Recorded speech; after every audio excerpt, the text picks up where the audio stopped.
দর্শক আপনাদের স্বাগত ওয়ালটন এসি প্রেজেন্টস টিভিএস ইনসাইটে। আমি আপনাদের সাথে আছি জীবননেসা আলো। এখন যে কোনো ব্র্যান্ডের পুরাতন এসি বদলে নতুন ওয়ালটন এসিতে উপভোগ করুন 25% ছাড়। আমরা আজকে আলোচনা করব বেসরকারি খাতের ঋণ প্রবাহ নিয়ে। আপনারা জানেন গত এক বছর ধরে আমরা দেখতে পাচ্ছি যে বেসরকারি খাতের ঋণ প্রবাহ কন্টিনিউয়াসলি কমছে, যা ইকোনমির জন্য একটি ব্যাড সাইন। এতে বোঝা যায় যে দেশে ইকোনমি এক্সপান্ড করছে না এবং এতে এমপ্লয়মেন্ট জেনারেশন হচ্ছে না। কিন্তু সম্প্রতি মার্চ মাসে দেখা যাচ্ছে যে বেশ একটি ভালো গ্রোথ হয়েছে আমাদের বেসরকারি খাতের ঋণ প্রবাহে। তো এটা কেন বাড়ছে এবং এটার ইম্প্যাক্ট কি সেটি নিয়ে একটি রিপোর্ট করেছেন আমাদের রিপোর্টার সাখাওয়াত প্রিন্স। আমরা তার কাছ থেকে জানবো। প্রিন্স, আপনাকে ধন্যবাদ আমাদের স্টুডিওতে আসার জন্য। আপনি যদি একটু বলেন যে লেটেস্ট ডেটা কি বলছে বেসরকারি খাতের ঋণ প্রবাহ নিয়ে। জি, আপনি আপনার উপস্থাপনায় বলেছেন যে গত এক বছর ধরে আমাদের বেসরকারি খাতের ঋণ প্রবাহ কমেছে। আসলে এটাই ঠিক যে আমাদের 2022 সালের পর থেকেই আমাদের বেসরকারি খাতের ঋণ কোনো সময় বাড়ছে, কোনো সময় কমছে, যেটা বাংলাদেশ ব্যাংকের লক্ষ্যমাত্রার অনুযায়ী করতে পারে না ব্যাংকগুলো। আর আমরা যদি দেখি যে অগাস্টের পরে 5ই অগাস্টের পরে 2024-এর অগাস্ট থেকে সেই এখন পর্যন্ত, মানে যে ফেব্রুয়ারি পর্যন্ত টানা 7 মাস বেসরকারি খাতে ঋণের প্রবাহ কমতির দিকে ছিল। তো মার্চ মাসে এসে হঠাৎ করে ঋণ প্রবাহটা বেড়ে এখানে দাঁড়িয়েছে 7.57 আপনার %, মানে গ্রোথ আর কি, ইয়ার অন ইয়ার। তো এই গ্রোথের পিছনে কারণ হচ্ছে যে যেটা ফেব্রুয়ারি মাসে ছিল 6.82%, এটা 6% এ নেমে এসেছিল। জি জি, যেটা আগে আমরা এক বছর আগে দেখতাম এটি 9% 10% এর মধ্যে থাকতো। তো এটা হচ্ছে মার্চে এই বাড়ার পিছনে কারণটা হচ্ছে আপনার আমাদের মার্চ মাস পুরোটা মাস জুড়েই ছিল হচ্ছে রমজান উপলক্ষে। তো আমাদের নিত্য প্রয়োজনীয় বেশ কিছু পণ্য, পেঁয়াজ, ছোলা, খেজুর, এগুলা, ভোজ্য তেল, এগুলা আমদানি একটু বেশি হয়ে থাকে। আমরা সেটা নিয়েও রিপোর্ট করেছিলাম যে আমাদের এই নিত্য প্রয়োজনীয় পণ্যগুলো প্রায় 50 থেকে 60%, কিছু কিছু আপনার পণ্য প্রায় 80% আমদানি বেড়েছে। এটা একটা অন্যতম কারণ মার্চ মাসে আমাদের বেসরকারি খাতের ঋণ প্রবাহ বৃদ্ধির।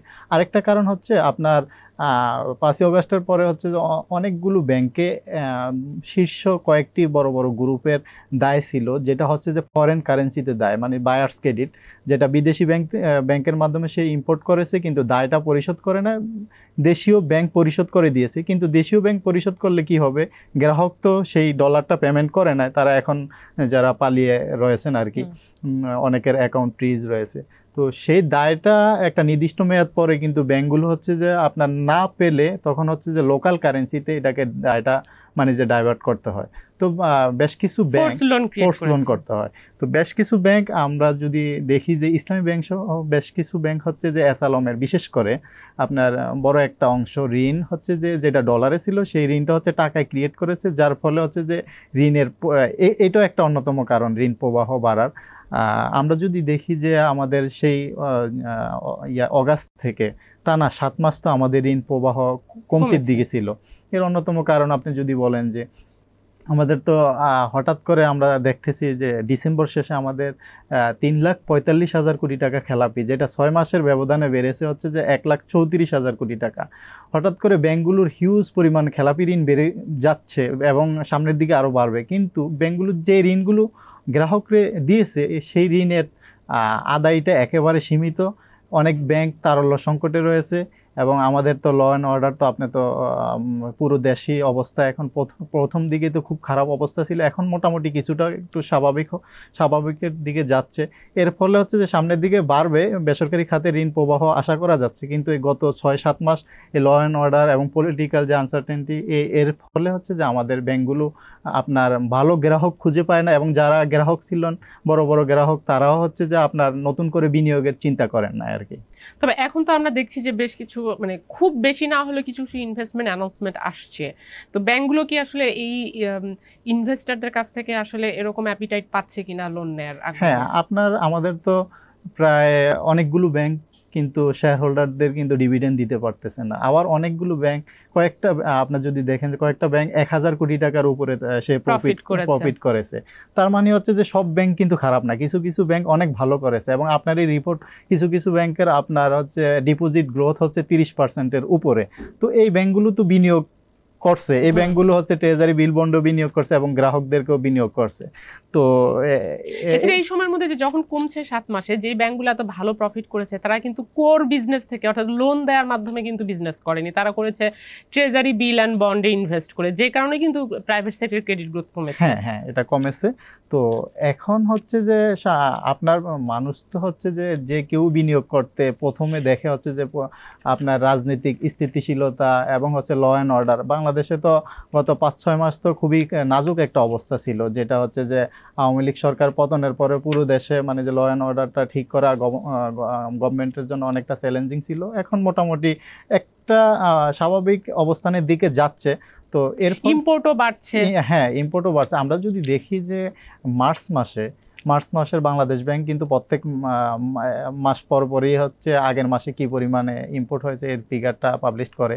তো মার্চ মাসে হচ্ছে ইম্পোর্ট, এলসি ওপেনিং এবং সেটেলমেন্ট দুইটাই হচ্ছে 6 বিলিয়নের বেশি, যেটা 6 বিলিয়ন ডলার। হ্যাঁ, 6 বিলিয়ন ডলারের বেশি, যেটা হচ্ছে আমাদের গত এক বছর আমরা দেখি না যে 6 বিলিয়নের উপরে আমাদের ইম্পোর্ট। প্রায় 1 বিলিয়ন ডলার পেয়েছে।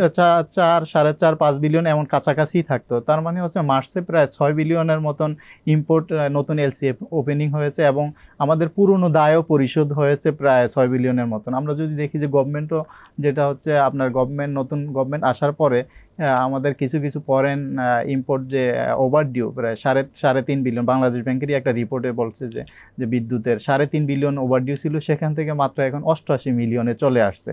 তো এটা একটা আমাদের দেশের আপনার রিজার্ভের ভালো একটা ইন্ডিকেটর।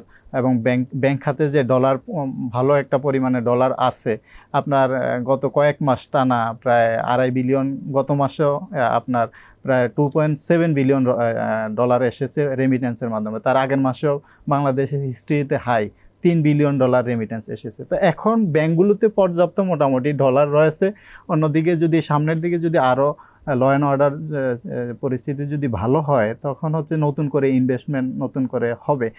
আপনি বলছেন যে ইম্পোর্ট বাড়ছে, এর ঠিক আছে, এর ইন্ডিকেটরগুলো আমরা দেখতে পাই। আমরা যদি দেখি জুলাই থেকে, চলতি অর্থ বছরে জুলাই থেকে এই মার্চ পর্যন্ত আমাদের 37 বিলিয়ন ডলার ইম্পোর্ট হয়েছে, যেটা আগের অর্থ বছরে ছিল 33 বিলিয়ন। তার মানে হচ্ছে 4 বিলিয়ন বেড়েছে।